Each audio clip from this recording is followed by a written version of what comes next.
Hello बच्चों, स्वागत है आपका अपने यूट्यूब चैनल जैकपुर पे। बच्चों, आज के इस वीडियोस में हम डिस्कस करने वाले हैं क्लास 7 का मंथली असेसमेंट का सेट 1 जो कि दिसंबर माह का होने वाला है। ठीक है, यानी दिसंबर माह में जो आपका मंथली असेसमेंट होगा उसका हम लोग प्रैक्टिस सेट कर रहे हैं, जिसका हम लोग सेट 1 करने वाले हैं। ठीक है, और ये सवाल इतने इंपॉर्टेंट होंगे जो आपके मंथली असेसमेंट जो आपके दिसंबर में आएगा उसमें तो ये हेल्पफुल होगा ही होगा, साथ ही साथ आपका जो फाइनल एग्ज़ाम होने वाला है उसमें भी ये काफ़ी आपका जो है साथ निभाएगा। तो वीडियोस काफ़ी इंपॉर्टेंट है, वीडियो में शुरू से लेकर अंत तक बने रहना है। यदि आप हमारे चैनल पे पहली बार आए हैं तो चैनल को सब्सक्राइब कर लीजिएगा। ठीक है, चैनल को सब्सक्राइब करके घंटी के बेल आइकन को दबा दीजिएगा, जिससे होगा ये कि आपको वीडियो का नोटिफिकेशन मोबाइल पे आ जाएगा, यानी आपके लिए जब भी कोई वीडियोस बनाया जाएगा तो उसका नोटिफिकेशन आपको मिल जाता है। ठीक है, तो चलिए हम लोग सबसे पहले स्टार्ट करेंगे हिंदी का। ठीक है, तो हिंदी में देखते हैं हम लोगों के आज का जो सबसे पहला सवाल है वो क्या है। और सभी सवाल जो है वो सिलेक्टेड है, अच्छे लेवल के हैं और एग्जाम में पूछे जाने योग्य है, और ये सभी सवाल आपके ही क्लास के हैं और यानी आप ही की बुक से लिया गया है।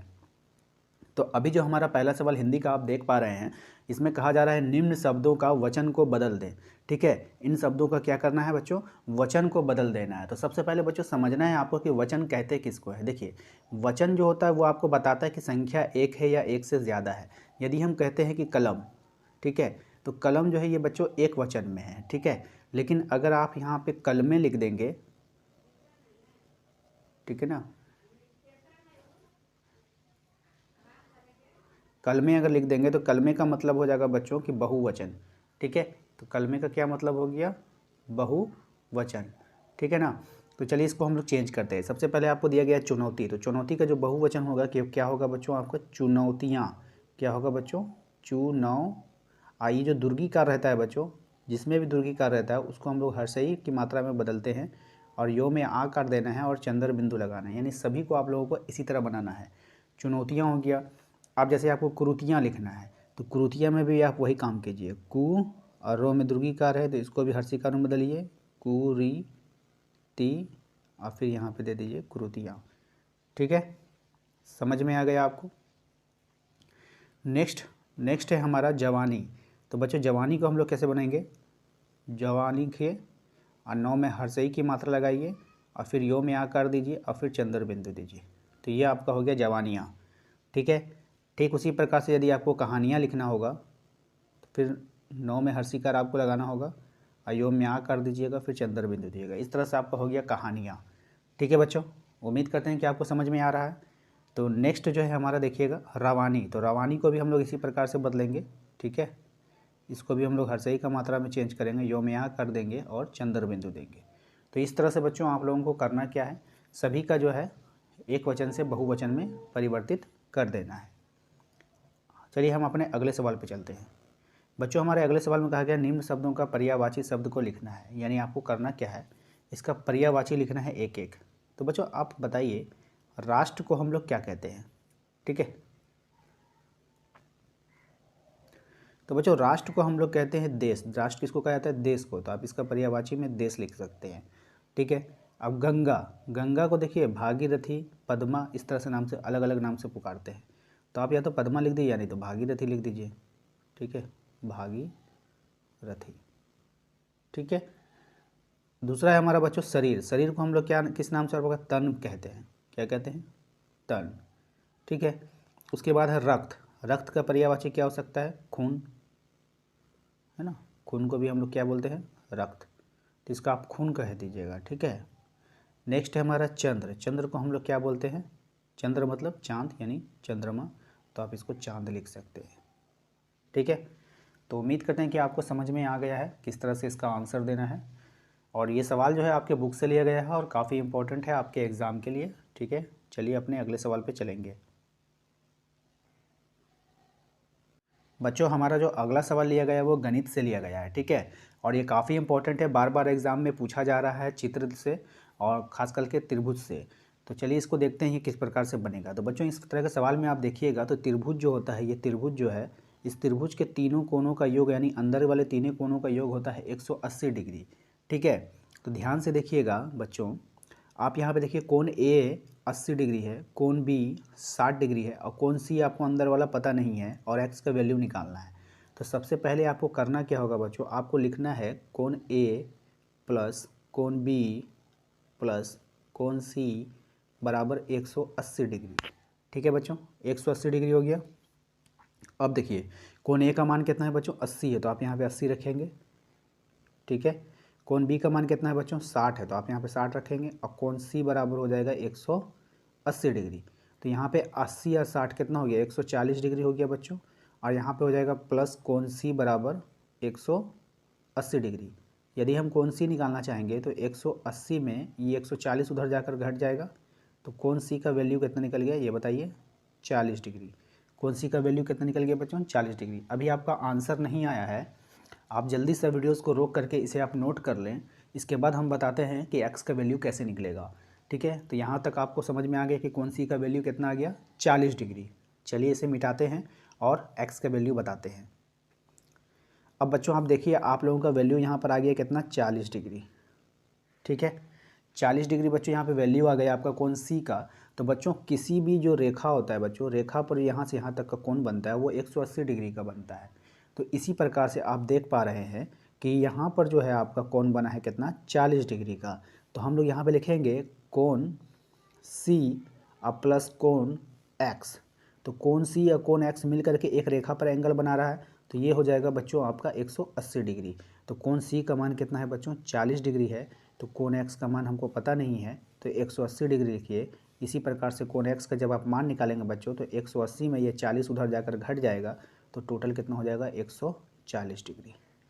तो 140 डिग्री हो जाएगा बच्चों एक्स का मान, यानी कोण एक्स का मान जो हो जाएगा 140 डिग्री हो जाएगा। तो जल्दी से वीडियोस रोक कर इसे नोट कर लेंगे और उम्मीद करते हैं कि आपको समझ में आया होगा। तो चलिए हम अपने अगले सवाल की ओर चलेंगे। बच्चों हमारा अगला सवाल उसी ट्रायंगल से लिया गया है। ध्यान बच्चों, हमारा अगला सवाल जो दूसरा सवाल है ये भी आपका उसी कैटेगरी से लिया गया है। ठीक है, इसके पहले वाले सवाल में क्या था कि हम लोगों ने पहले अंदर वाले कोण को निकाला था, उसके बाद हमने बाहर वाले कोण को निकाला था। अब क्या करना होगा बच्चों, हमें अंदर में ही एक्स का जो मान निकालना है, तो इसके लिए हमें अंदर वाला कोण को पहले निकालना होगा। तो चलिए एक एक करके देखते हैं। सबसे पहले बच्चों आप लोगों को मैंने बताया था कि ये हमारा सीधी रेखा है और इस सीधी रेखा में जो है आपका 180 डिग्री का एंगल बनेगा। ठीक है, तो सबसे पहले आप यहाँ से ध्यान देखिए, जो कोण सी है आपका, ये जो कोण सी है और ये 130 है, दोनों मिलाकर कितना होगा, 180 डिग्री। तो बच्चों आपको लिखना है कोण सी और प्लस 130 डिग्री बराबर कितना हो जाएगा, 180 डिग्री। ठीक है, और यदि हम कोण सी का मान निकालना रहें तो 180, ये 130 उधर जाएगा तो माइनस हो जाएगा। ठीक है, तो कोण सी का मान कितना आ गया बच्चों, 50 डिग्री। सबसे पहले आप वीडियोज़ रोक कर इस वाले को आप नोट करेंगे। ठीक है, यहाँ पे आप समझ में आ गया, यानी यहाँ का एंगल कितना निकल गया, 50 डिग्री। चलिए नेक्स्ट देखते हैं। ये बच्चों आपका 50 हो गया, ये आपका 65 है। और हम लोगों को पता है कि त्रिभुज के जो तीनों एंगल होता है अंदर का, वो 180 डिग्री का होता है। ठीक है, तो आपको करना क्या है, कोण ए प्लस कोण बी प्लस कोण सी बराबर कितना होता है, 180 डिग्री। तो कोण ए का मान तो आपको x है, कोण बी का मान कितना है, 65 है, और कोण सी का मान आपका कितना निकला है, 50 डिग्री। ठीक है, बराबर कितना हो गया, 180 डिग्री। तो ये हमारा 50 निकला था। ठीक है ना। तो अब देखिए, अब इन दोनों को आपस में जोड़ दीजिए, x यहाँ पे 5, यहाँ पे हो जाएगा 11, यानी 115 डिग्री बराबर 180 डिग्री। ठीक है, तो यानी कि आपको लिखना होगा x बराबर 180 माइनस कितना हो जाएगा, 115। तो 180 में जब आप 115 घटाएंगे तो कितना बचेगा, घटाइए इसको, 5। ठीक है, और यहाँ हो जाएगा 6 में से गया फिर 7, यानी कि 65 डिग्री हो जाएगा। ठीक है ना, 65 डिग्री। तो 115 डिग्री जब आप घटा देंगे तो 65 डिग्री हो जाएगा। तो यहाँ पे आपका इसका आंसर कितना आ गया बच्चों, एक्स का मान 65 डिग्री। तो जल्दी से आप वीडियोस को रोकें और इसे नोट कर लें।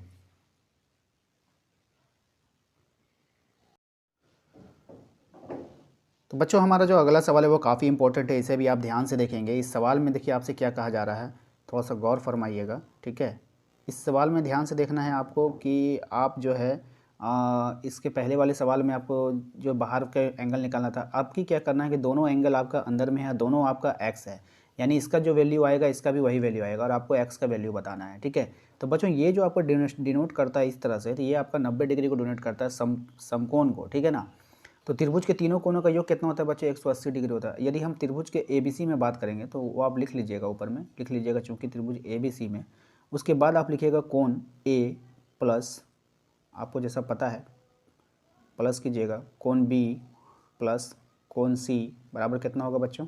180 डिग्री। ठीक है, तो कोण A में क्या है बच्चों? x है। कोण B का मान कितना है बच्चों? 90 डिग्री है। कोण C का मान कितना है बच्चों? x है। यहाँ पे कितना हो गया? 180 डिग्री। तो ये x और ये x मिलके कितना हो गया बच्चों? 2x। ठीक है, प्लस 90 बराबर 180 डिग्री।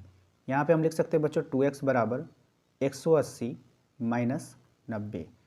जगह नहीं है बच्चों, यहाँ पे मैं लिख रहा हूँ। तो 2x बराबर कितना हो जाएगा बच्चों? 180 में 90 घटेगा तो 90 बचेगा। x बराबर कितना हो जाएगा बच्चों? 90/2। ये कट जाएगा किससे? 45 बार में। तो x का वैल्यू कितना आ गया बच्चों? 45। तो जल्दी से आप वीडियोज़ को रोकें और इसे नोट कर लें। ठीक है, उम्मीद करते हैं कि आप लोगों ने नोट कर लिया होगा। तो चलिए हम बताते हैं कि अब क्या होने वाला है। तो x का वैल्यू 45 आ गया। तो बच्चों यहाँ पे आप ध्यान देना है कि ये x का वैल्यू 45 हुआ तो ये भी आपका 45 होगा। ठीक है, यानी दोनों एंगल आपका 45 हो गया, ये 90 हो गया। तो 45 और 45 90 और 90 मिलाकर 180, यानी आपका ये आंसर बिल्कुल सही है। ठीक है, तो चलिए हम अपने अगले सवाल की ओर चलेंगे। बच्चों हमारा अगला सवाल है विज्ञान से है और काफ़ी इंपॉर्टेंट सवाल है जो आपके एग्जाम में पूछे जाने योग्य है। तो हमारा जो पहला सवाल है कि मिट्टी के प्रमुख अवयव कौन से हैं? तो मिट्टी के 4 प्रमुख अवयव होते हैं बच्चों। सबसे पहला होता है खनिज पदार्थ जो कि आपका 40% का होता है। दूसरा है हमारा कार्बनिक पदार्थ जो 10% होता है। भूजल जो 25% होता है। ठीक है, और एक होता है भूवायु जो भी आपका 25% होता है।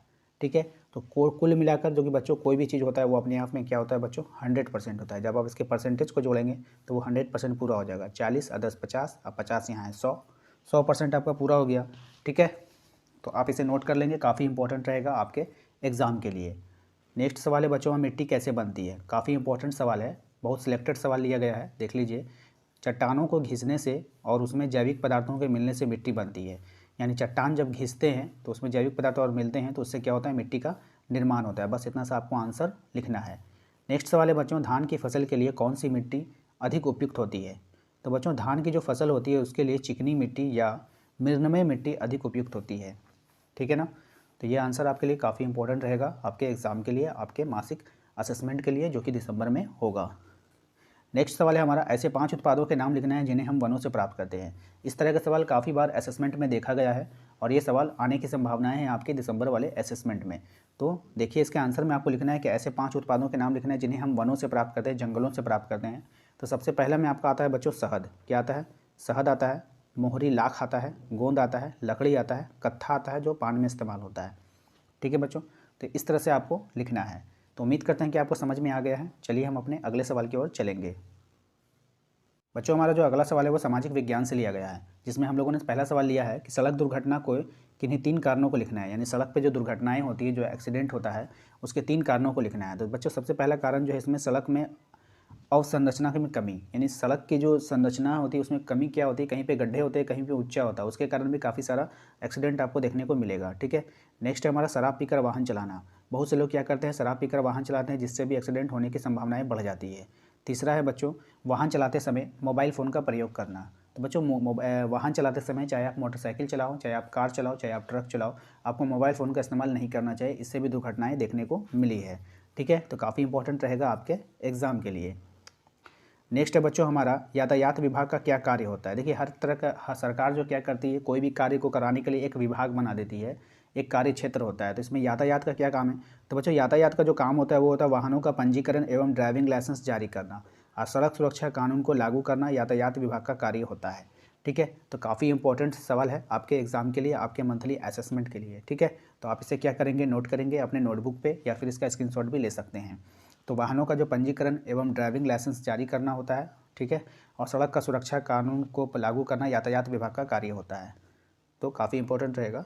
चलिए अगले सवाल की ओर चलते हैं। बच्चों हमारा अगला सवाल है कार का आविष्कार कब हुआ था? बच्चों कार का जो आविष्कार हुआ था वो 16वीं शताब्दी में हुआ था। कब हुआ था? 16वीं शताब्दी में हुआ था। ठीक है, याद रखेंगे, काफ़ी इंपॉर्टेंट सवाल है। नेक्स्ट है हमारा लाल बत्ती किसका संकेत देती है? तो बच्चों लाल बत्ती जो होता है वो रुकने का संकेत देती है। किसका देती है? रुकने का। तो उम्मीद करते हैं बच्चों आपको आज का ये क्लास बिल्कुल पसंद आया। क्लास पसंद आया तो वीडियो को लाइक कर दीजिए। चैनल पे यदि पहली बार आए हैं तो चैनल को सब्सक्राइब कर लीजिएगा, घंटी के बेल आइकन को दबा दीजिएगा। इससे होगा यह कि आपके लिए कोई भी वीडियोस बनेगा तो उसका नोटिफिकेशन आपको सबसे पहले मिल जाया करेगा। तो चलिए मिलेंगे हम अपने अगले क्लास में। Thank you.